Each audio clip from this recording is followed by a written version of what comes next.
Bueno, son las 9:30 de la mañana, llegó el tema esperado para todas las mamás y todos los papás también, que se tienen que involucrar arduamente en esta etapa de la vida. Vamos a hablar de los cuidados del recién nacido, qué cosas debemos tener en cuenta, qué situaciones son importantes, prever, controlar, estar atentos. Todo esto vamos a estar hablando en un minuto nada más con Ana, que es licenciada en enfermería, y con el doctor Snieg, pero antes un pequeño informe. Cada nacimiento representa un desafío importante para cada uno de los miembros del grupo familiar, principalmente para los padres primerizos. Un recién nacido no es un adulto pequeño y debe ser controlado de una manera especial. Todo comienza desde el nacimiento con un buen apego con la madre y, por supuesto, con la integración familiar con el padre y los hermanos. El sueño, la higiene, el apetito y el peso del bebé son aspectos a los que hay que tenerles mucha atención. Es importante que cada recién nacido tenga un pediatra de cabecera, que pueda controlarlo, sostenerlo y darle a la familia pautas adecuadas de crianza. Bueno, ustedes vieron que no es solamente medirlo, pesarlo, saber si llora, si deja de llorar, sino que esto abarca mucha más información que nos ofrece contención, por ende tranquilidad y por ende poder accionar de una mejor manera con nuestros hijos que no tienen la culpa de nada. Que uno se brote, se ponga nerviosa, grite, llore, que tenga el puerperio, que se pelee con el marido, en fin, la cantidad de cosas que pueden suceder en esta etapa. Está con nosotros la licenciada Ana Quiroga, que es licenciada en enfermería, y estaba Sergio, que obviamente nos va a ayudar a entender y a comprender cómo hacemos y qué cosas son importantes a la hora de pensar en los primeros 6 meses de nuestro bebé. Gracias, Ana, por haber venido. Bienvenida. Gracias a usted por invitarme. Gracias. Bueno, ¿qué hacemos? ¿Cómo encaramos? ¿Qué es lo más importante? Yo cuando te escuchaba en el bloque anterior que decías de los miedos, además de los miedos, es que la maternidad es una gran demanda física y emocional, y a veces los periodos de internación son tan cortitos y toda la información es imposible tenerla. Así son que cada vez más cortitos. Más cortitos, sí. Y entonces hay como muchas recomendaciones y hay un capítulo muy importante que es la lactancia, pero después están todos los otros cuidados del recién nacido que uno a veces tiene muchas dudas y no sabe a quién consultar, así que esto es interesante que vos lo digas, porque la lactancia es un capítulo enorme, porque es la alimentación de ese bebé y sin esa alimentación adecuada no puede vivir. Pero para poder tener una buena lactancia hay que poder superar muchísimas otras cosas que efectivamente tienen que ver con lo emocional de esa mamá y de ese papá que encaran una nueva realidad. Sí. La lactancia, lo ideal es poder empezar antes de que nazca el bebé a prepararse y a conocer, no preparar tanto los pezones como las mamas, como saber algunas técnicas. Y después, bueno, tener a quién consultar en caso que surjan dudas, porque hay muchos problemas de la lactancia, como puede ser el pezón que es doloroso, que sangra, o cuántas veces lo pongo al pecho, cuánto tiempo, si le tengo que dejar tiempo o no tiempo, si le tengo que dar muy frecuente o poco frecuente, y todas esas son cosas duras. Claro. ¿Cómo sé si no se está ahogando o no? Porque uno tiene la sensación los primeros días que lo apoya frente al pecho y decís, sí, este bebé se va a morir pero ahogado, ¿no? De no comer, sí, sí. ¿no? Sí, después también, bueno, tener como una única fuente de información, porque a veces la gente que comente que quiere ayudar y a lo mejor tampoco tiene toda la información precisa, y uno a veces acepta recomendaciones que no son del todo buenas para la lactancia exitosa. Al principio me parece, por ahí Sergio puede aportar también, es el tema de ponerlo con mucha frecuencia. El chico necesita al nacimiento mucho contacto físico, estar mucho con la mamá, tenerlo en brazos, ponerlo con mucha frecuencia. Y lo más precozmente posible. Y lo más precozmente posible. Ojalá todas las instituciones lo hagan en el momento del parto y que el chico tenga la posibilidad de ese primer contacto, que no solo es bueno para el apego, como se había visto en el video, sino también para el inicio de la lactancia, que es ese primer contacto. Sí, hay una teoría muy linda que habla sobre la impronta, o sea, la huella que deja el pezón en la boca del bebé. En algunas ocas, en los ánades, cuando nacen, siguen al primer objeto que ven, ya sea la madre o como fue el premio Nobel en el año 75, Konrad Lorenz, que incubó huevitos en su casa. Cuando nacieron, lo primero que vieron fue a él y lo siguió. Y en el humano esto no se da, lo de mirar. Lo que sí se da es esta primera huella que se da entre el pezón y la madre. Entonces, si eso lo podemos hacer precozmente, eso. En el momento del nacimiento, luego cada vez que el bebé se prende a la teta de la madre, va a reconocer a la madre, va a decir, ah, esta es mi mamá, acá me siento seguro y tranquilo. Exacto, y creo que también ayuda muchísimo a darle tranquilidad y seguridad a la mamá. Sí, porque en general ese bebé se calma, en general ese bebé por ahí deja de llorar, deja de temblar y el contacto estrecho con su hijo hace que de a poquito empiecen a lograr un entendimiento. No podemos dejar de mencionar que nosotros conocemos a ese bebé en esa instancia. Exacto. Que nuestro bebé nos conoce y nos tenemos que adaptar como cualquier otras dos personas que se conocen por primera vez en la vida, ¿no? Claro, y que los chicos además ya cuando nacen son personas con sus propias características de carácter y hay chicos más fáciles, otros menos fáciles. Totalmente. Y eso se muestra desde el nacimiento, sí. Exacto. Y a lo mejor hay técnicas como, ¿no?, que todas las madres quieren saber, por ejemplo, si el chico está succionando y terminó de mamar, cómo retirarlo del pecho para no lastimar, poniéndole un dedo en la boca para no tironee y no lastime el pezón. Sí. O cuando empieza la próxima mamada, empezar del último pecho que dejó. O sea que hay un montón de cosas que si uno a lo mejor tiene información escrita que pueden dar las instituciones, es bueno porque uno, como te decía, el periodo es tan corto de internación y toda la información es imposible porque además el estado emocional cuando uno acaba de tener un hijo es... ¿no? Como de máxima felicidad pasamos de la risa al llanto. Como por un ahí, desborde emocional, instante, ¿no? Sí, que tiene que ver también con lo hormonal y con todo lo que le pasa a uno cuando tiene un bebé, ¿no? Un capítulo importantísimo, y esto me parece que tiene que ver con tratar de ofrecer la mayor cantidad de información posible a los distintos tipos de hogares que hay en nuestro país. Las medidas de higiene, los cuidados fundamentales que se tienen que considerar a la hora de tener un recién nacido en casa, que no es lo mismo, que hay cosas que son básicas de sostener para evitar que justamente nuestro bebé se enferme, que pueda tener, se contagie de otra situación o de otro hermanito, no sé. Especialmente la limpieza del cordón. Exacto. Bueno, la limpieza del cordón, ustedes saben que ahora la recomendación es que esté limpio, seco y aireado y que si bien está bastante difundido el uso de alcohol para la limpieza no es necesario y este es un proceso que a partir de entre la semana o unos días más se sufre un proceso de secado que se desprende solito y solo con tenerlo seco y aireado es suficiente para la higiene del cordón umbilical. Perfecto.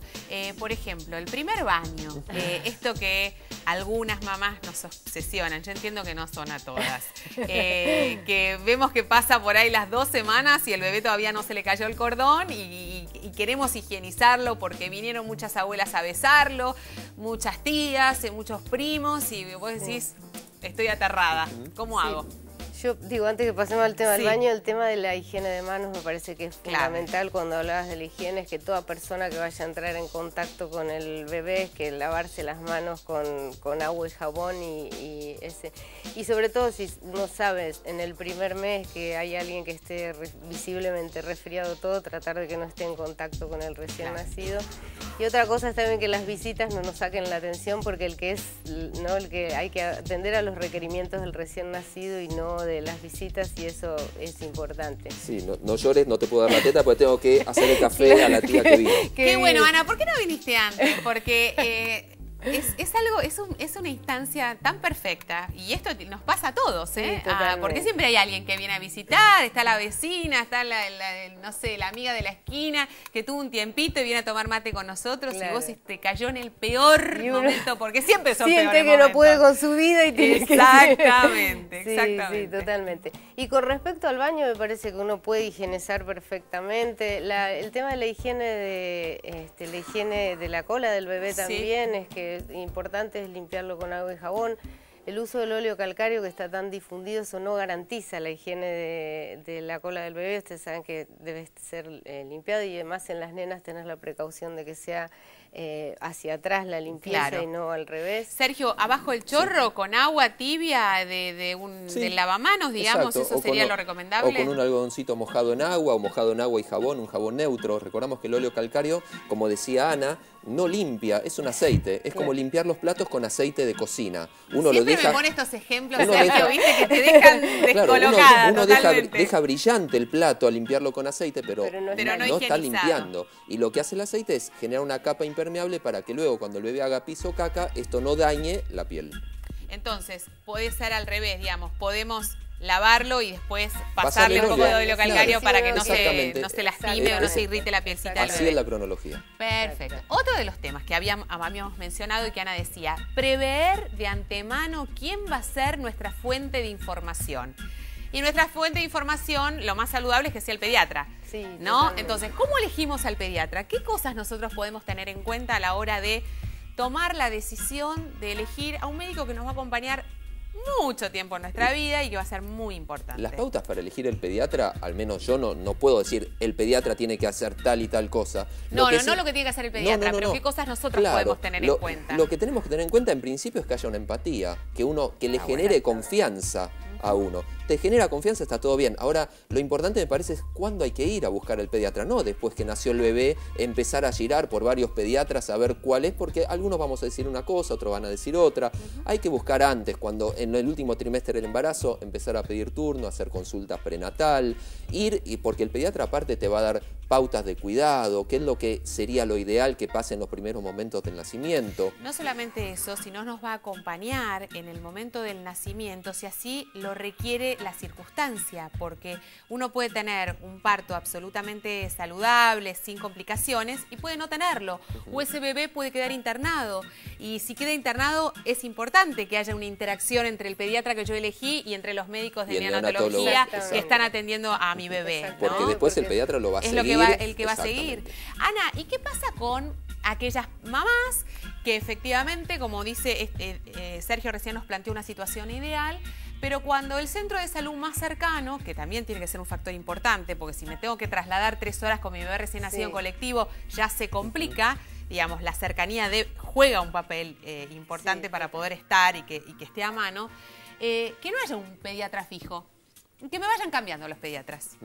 ¿Cómo Sí. hago y cómo se maneja esa situación?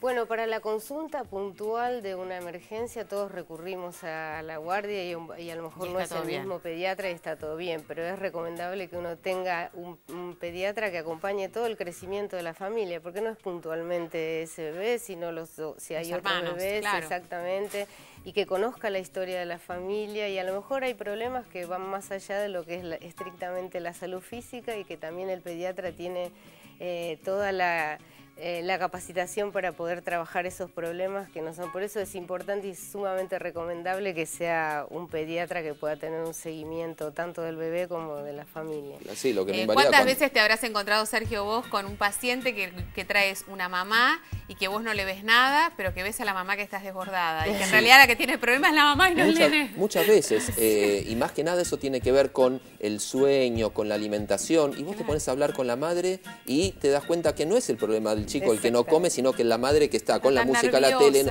y claro. está va y viene, y le das algunas pautas, te pones a charlar con la madre y todo cambia nada más que con la charla. Lo que no dice que no es importante la intervención del médico, al contrario, muy importante Sí. y muy simple. Totalmente. Pero a eso me refería con problemas que van más allá de lo físico, con situaciones que uno necesita un externo para poder ayudar o acompañar a la resolución, ¿no? Que me parece que eso es importante. El papá, en la medida que sea posible, debe acompañarnos en esta etapa de cuidado de la salud del recién nacido. Debemos de informarlo como nos informamos nosotras las mujeres que sentimos como que nos corresponde. Sí, a mí me parece que es fundamental el acompañamiento de la pareja en este caso. El rol paterno ha cambiado muchísimo en el Sí. último tiempo y Gracias ya no a Dios. es la figura como un poquito más alejada. Yo tengo recuerdo de los padres antes que no lo agarraban porque les daba miedo el bebé Exacto. recién nacido y acompañar en todo el proceso de crianza.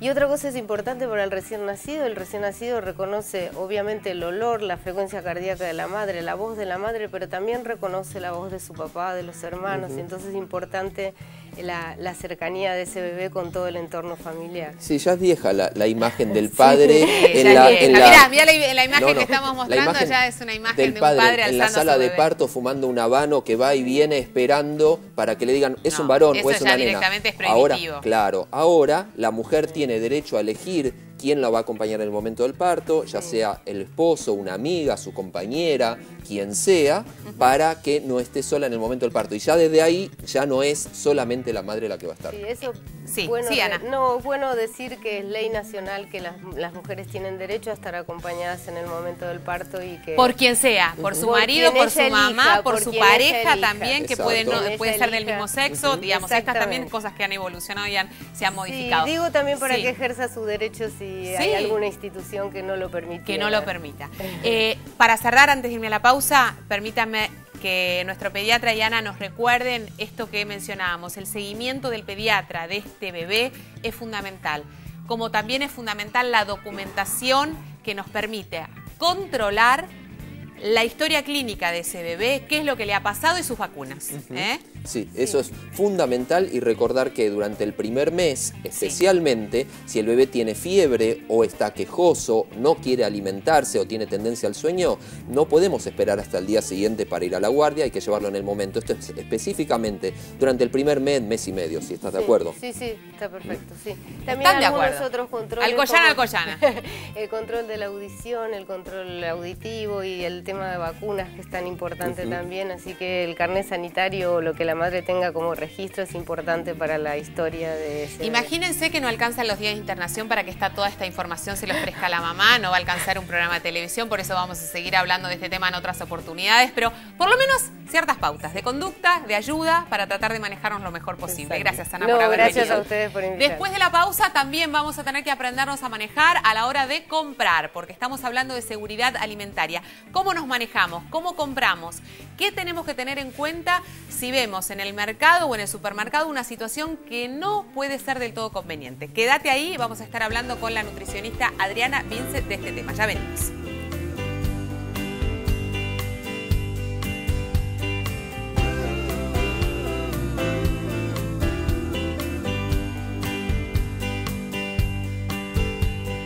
En un laberinto azul veo